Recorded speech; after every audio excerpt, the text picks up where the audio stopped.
This is a Fox News alert. News from the President of the United States that there has been an attack inside Iran. Just moments ago, President Donald Trump putting out on Truth Social, we have completed our very successful attack on 3 nuclear sites in Iran, including Fordo, Natanz, and Esfahan. All planes are now outside of Iran airspace. Again, this from President Donald Trump. A full payload of bombs was dropped on the primary site, Fordo. All planes are safely on their way home. Congratulations to our great American warriors. There is not another military in the world that could have done this. Now is the time for peace. Thank you for your attention to this matter. Again, that's just seconds ago from President Donald Trump on Truth Social, suggesting that those B-2 bombers that perhaps were on the way may have been behind this. We'll get more details on these 3 sites that the president said has been attacked inside Iran. This was a highly classified mission with very few people in Washington knowing the timing or nature of this plan. I'll refer you to the graphic on the side as I walk you through some of the operational details. At midnight Friday into Saturday morning, a large B-2 strike package comprised of bombers launched from the continental United States. As part of a plan to maintain tactical surprise, part of the package proceeded to the west and into the Pacific as a decoy, a deception effort known only to an extremely small number of planners and key leaders here in Washington and in Tampa. The main strike package, comprised of 7 B-2 Spirit bombers, each with 2 crew members, proceeded quietly to the east with minimal communications. Throughout the 18-hour flight into the target area, the aircraft completed multiple in-flight refuelings.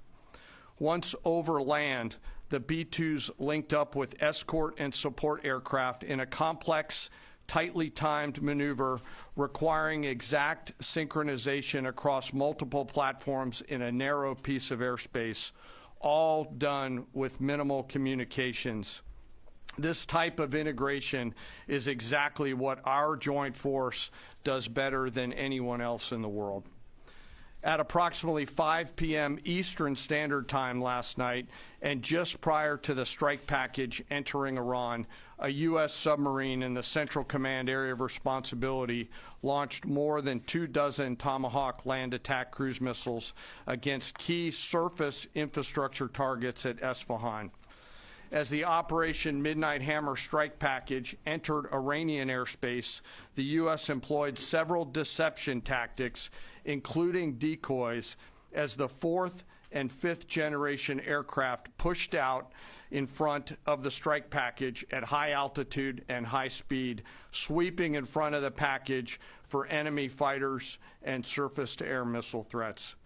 The strike package was supported by U.S. Strategic Command, U.S. Transportation Command, U.S. Cyber Command, U.S. Space Command, U.S. Space Force, and U.S. European Command. As the strike package approached Fordo and Natanz, the U.S. protection package employed high-speed suppression weapons to ensure safe passage of the strike package, with fighter assets employing preemptive suppressing fires against any potential Iranian surface-to-air threats. We are currently unaware of any shots fired at the U.S. strike package on the way in. At approximately 6:40 p.m. Eastern Standard Time, 2:10 a.m. Iran time, the lead B-2 dropped 2 GBU-57 massive ordnance penetrator weapons on the first of several aim points at Fordo. As the president stated last night, the remaining bombers then hit their targets as well, with a total of 14 MOPs dropped against 2 nuclear target areas. All 3 Iranian nuclear infrastructure targets were struck between 6:40 p.m. and 7:05 p.m. Eastern Time. Again, that's about 2:10 in the morning local time in Iran, with the Tomahawk missiles being the last to strike at Esfahan to ensure we retain the element of surprise throughout the operation. Following weapons release, the Midnight Hammer strike package exited Iranian airspace and the package began its return home. We are unaware of any shots fired at the package on the way out. Iran's fighters did not fly, and it appears that Iran's surface-to-air missile systems did not see us. Throughout the mission, we retained the element of surprise. In total, U.S. forces employed approximately 75 precision-guided weapons during this operation. This included, as the President stated last night, 14 30,000-pound GBU-57 massive ordnance penetrators, marking the first ever operational use of this weapon. I know that battle damage is of great interest. Final battle damage will take some time, but initial battle damage assessments indicate that all three sites sustained extremely severe damage and destruction. More than 125 U.S. aircraft participated in this mission, including B-2 stealth bombers, multiple flights of fourth and fifth generation fighters, dozens and dozens of air refueling tankers, a guided missile submarine, and a full array of intelligence, surveillance, and reconnaissance aircraft, as well as hundreds of maintenance and operational professionals.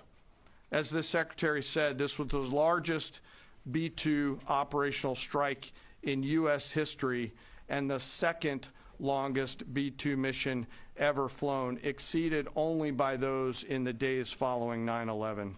So let me give it to you in a nutshell. On June 22nd, the United States carried out coordinated airstrikes on three major Iranian nuclear facilities, Fordow, Natanz, and Afghan, as part of Operation Midnight Hammer, aligning with Israel's ongoing military campaign targeting Iran's nuclear infrastructure. Now, here's why it happened. The United States framed the strikes as necessary to neutralize what is called an imminent nuclear threat from Iran, using precision weapons like bunker busters delivered by B-2 stealth bombers and Tomahawk missiles. Now, President Trump declared the sites completely and fully obliterated and warned of other further strikes if Iran refused to engage in diplomacy. Now, strategically, the strikes represent a significant escalation. The U.S. has entered the Israel-Iran war officially. Okay, so here's Iran's response. Iran condemned the attack as a violation of sovereignty and international law, with Foreign Minister Abbas, I'm going to torture their names, so I don't even want to say too many names, calling it a heinous crime and warning of far-reaching consequences. So this guy promises of far-reaching consequences. Now, in retaliation, Iran fired missiles at Israeli cities and threatened further action against U.S. forces and interests in the region. Now, here's what's happening regional and global. The strike sent ripples across the international community. The UN Secretary General warned of catastrophic regional consequences while European leaders urged restraint. The UK stated it was not directly involved, but had been notified and held emergency security briefings. Hey, this was pretty significant, but those are the facts. Peace and love. Iran's Foreign Minister Abbas Araghchi condemned the US strikes and said that Iran is reserving all options to defend its sovereignty. In a post on X, Araghchi adds that the events this morning are outrageous and will have everlasting consequences. Each and every member of the UN, he wrote, must be alarmed over this extremely dangerous, lawless and criminal behavior. Israel's strikes on Iran's nuclear and military sites are a really big deal. Here are three reasons why. First, Israel has been threatening to do this for a long time, saying Iran's nuclear program poses an existential threat to it. Now they've actually done it. The strikes hit locations across Iran, including in the capital Tehran and Natanz, which is Iran's main uranium enrichment site. Several senior military commanders and top nuclear scientists were also killed. For years, Israel has been trying to persuade other countries that taking out Iran's nuclear capability is the right approach. This was Netanyahu talking about it at the UN back in 2012.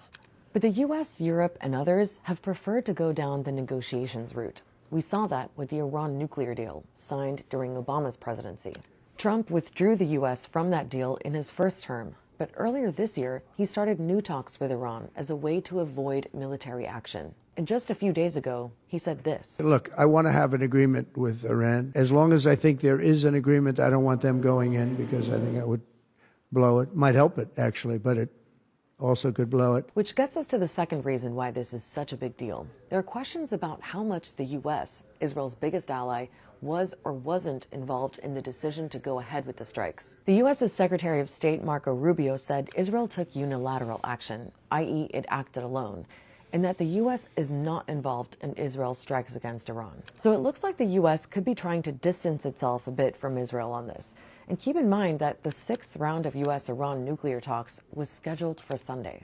Trump says Israel did tell the U.S. beforehand that it was going to do this. And in the last few days, some U.S. embassy staff were being evacuated from the region.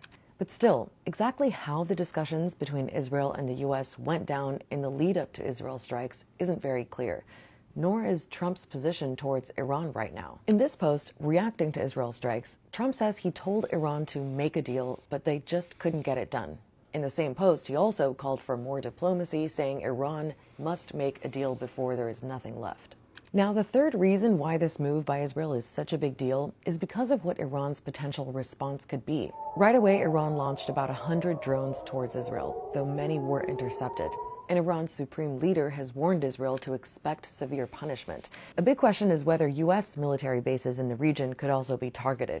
And there are a lot of them, including in Gulf countries like Kuwait, Qatar, and the UAE. On Wednesday, Iran's defense minister said, if a conflict is imposed on us, all U.S. bases are within our reach, and we will boldly target them in host countries. That scenario would mean direct conflict between Iran and the U.S. on another country's territory. So we'd be looking at all sorts of serious ripple effects across the region. So the U.S. just bombed Iran.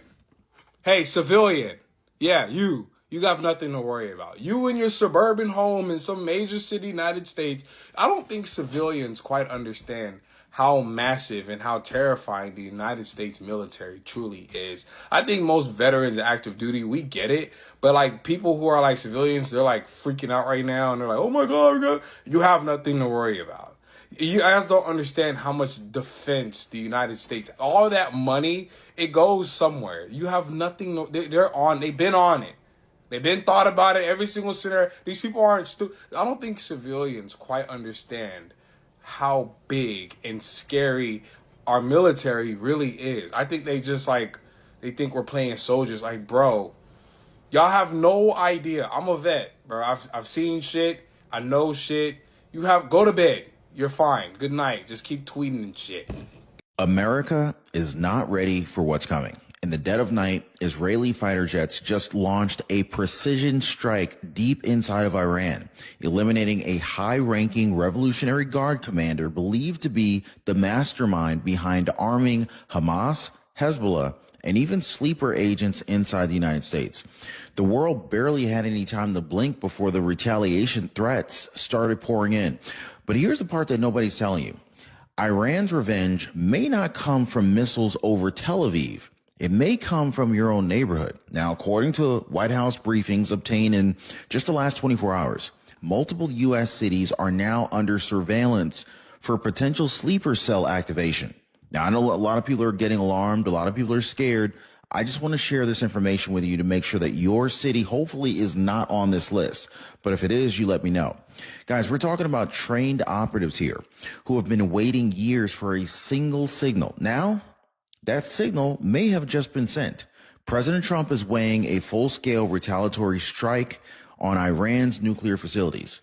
The clock is ticking, so the question now is no longer if Iran will hit back. It's really more a matter of when and whether America is going to be next. Now, stick with me, guys, because we got a lot to cover, specifically exactly who was killed in the Israeli strike and why it matters, why the White House believes Iranian and Chinese operatives are already here on U.S. soil, We're going to talk about the full list of cities flagged by the FBI. Let me know if you're on this list. And also Putin, what Putin said just recently that is sending shockwaves through military intelligence. And the one terrifying reason that this moment looks identical to how both World War I and World War II began. Let me know if you think World War III is on the cusp of beginning. So, ladies and gentlemen, if you appreciate these daily news updates, hit the like button, share this immediately, and don't blink, because by the end of this video, you're going to understand exactly why the White House is bracing and why the rest of the world may be asking, is America next? So let's go back to where this all began, because this wasn't just another airstrike in the Middle East. This was a deliberate, game-changing move by Israel, designed to send a message not just to Iran, but to the entire world.